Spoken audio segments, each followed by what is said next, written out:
Good morning. I'm just here trying to pray and stretch and read some of the Gospels and make sense of the parables in my head and my heart.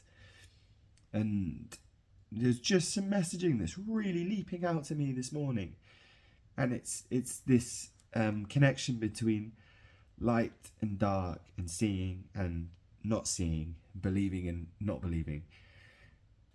And that is the story. That's the essence. Is, have you seen the truth? Have you seen the light? And if so, here are the consequences.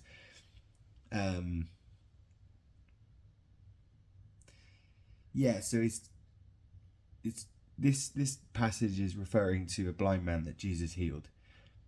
They brought him who formerly was blind to the Pharisees. The Pharisees are the religious leaders who pontificate. They pretend to do the works of God, and they do big, long, rambling prayers, and they fast in public, and they give money in public, and they want to appear godly, but they're nothing but charlatans. So they brought him who formerly was blind to the Pharisees. Now it was a Sabbath when Jesus made the clay and opened his eyes. Then the Pharisees also asked him again how he had received his sight. He said to them, "Well, he put clay on my eyes, and I washed, and I see." Therefore some of the Pharisees said, "This man is not from God, because he does not keep the Sabbath." Others said, "How can a man who is a sinner do much signs?" And there was a division among them. They said to the blind man again, "What do you say about him, because he opened your eyes?" He said, "He is a prophet." But the Jews did not believe concerning him that he had been blind and received his sight, until they called the parents of him who had received his sight. And they asked him, saying, "Is this your son, who you say was born blind? How then does he now see?" His parents answered them and said, "We know that this is our son, and that he was born blind. But by what means he now sees we do not know, or who opened his eyes we do not know. He is of age. Ask him. He will speak for himself."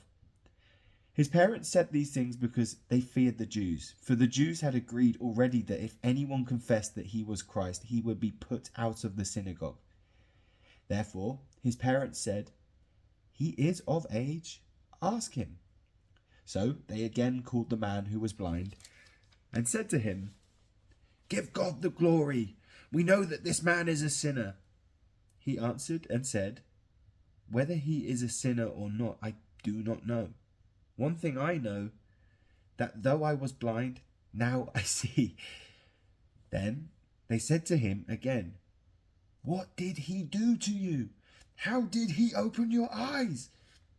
He answered them, "I told you already, and you did not listen. Why do you want to hear it again? Do you want to become his disciples?" Then they reviled him and said, "You are his disciple, but we are Moses' disciple. We know that God spoke to Moses. As for this fellow, we do not know where he is from." The man answered and said to them, "Why, this is a marvelous thing, that you do not know where he is from, yet he has opened my eyes.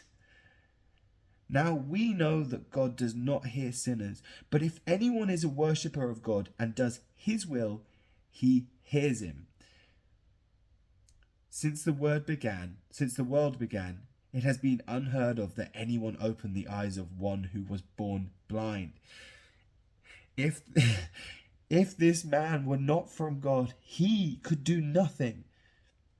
They answered and said to him, "You were completely born in sins, and are you teaching us?" And they cast him out.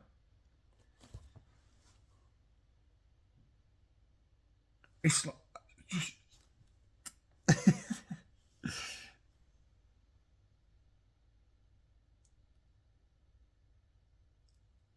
he who has ears to hear, let him hear. It's